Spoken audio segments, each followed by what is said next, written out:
On the Exe Estuary in Exmouth, the fight to protect Britain's overwintering birds is a quiet one, waged not with protests, but with patience, education and a paddleboard or two. Welcome to the internationally renowned Exe Estuary.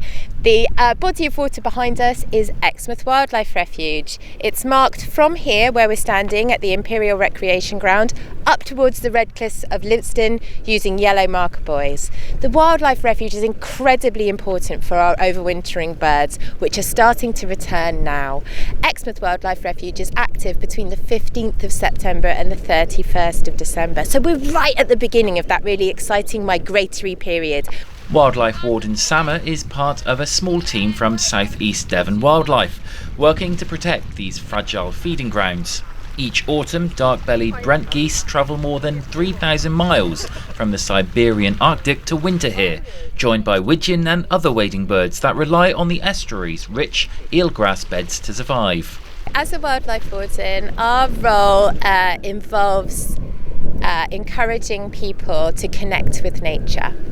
We really want to see people out enjoying our natural spaces and getting all the benefits that they can from them. That being said, we have to coexist harmoniously with the wildlife that is in this space. So the purpose of the Wildlife Refuge is as an education tool to help people recognise that this area is really important for their overwintering birds. The Exmouth Wildlife Refuge was set up 7 years ago. From mid-September until the end of December, the area is off limits, a sanctuary where birds can rest and feed undisturbed.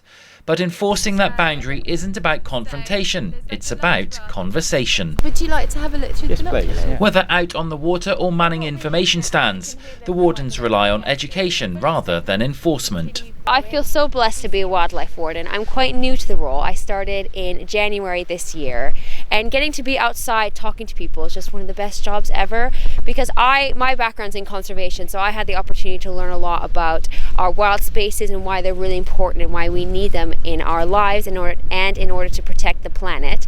And so being able to talk to people about that and be able to share our messaging. So our main thing we like to talk to people about is disturbance. What Sama was sharing is that disturbance is when you see a change in an animal's behavior. So for example, it could be resting the bird, but then it starts looking at you, or a flock flies up into the air.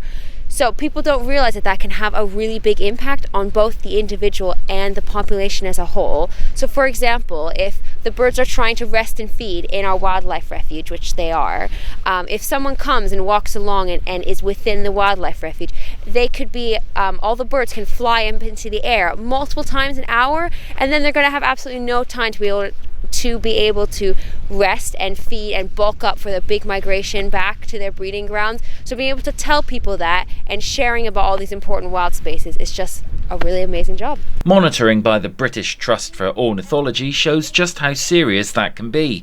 Some species, like the oystercatcher, have fallen by nearly 2/3.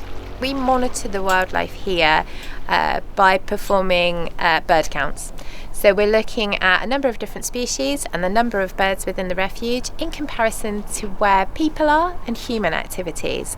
And we're really lucky because on the Exe Estuary, there's also monitoring going on by the Wetland Bird Survey volunteers, the British Trust for Ornithology. We've got data going right back to the 1970s, which means that we can take a specific look at certain species and see how well they're doing.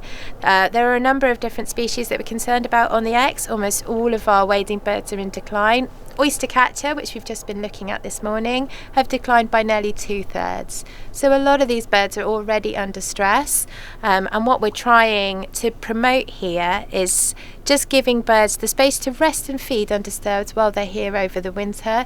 Gives them the best fighting chance we can possibly provide them with when they begin migration back to their breeding grounds. Here visitors can see hundreds of birds just metres from the path, a rare privilege that makes protecting the site even more vital. This refuge is active all year round because it is the only high tide roosting area in the lower estuary, and what that means is when it's high tide like it is now, it's one of the only places that these birds are able to go and rest, because they're not going to be feeding right now, they're going to be resting, and that is exactly what these oyster catchers behind me are doing. And what we do here on the boat is we go out on boat patrols, and we are making sure that no one is entering these wildlife refuges, and we are also looking out at the different bird species that we are seeing on the Exe.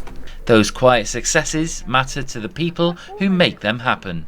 There's a lot of work in preparing for this and getting the designated areas sorted. So there's a lot of paperwork involved in doing that, and then we have the officers out on the estuary or beside the estuary most of the time during the season. We've got to protect the wildlife. There's an increasing population, and with that, there's possible more damage to the wildlife. So that we have to create this balancing act of protecting the wildlife and providing access for people. And now all this is voluntary, so it works really, really well. Out here, every quiet moment counts. The Exe Estuary's wildlife refuges are proof that sharing space with nature and understanding its needs can help both people and wildlife to thrive. Lewis Clark, Devon Live, Exmouth.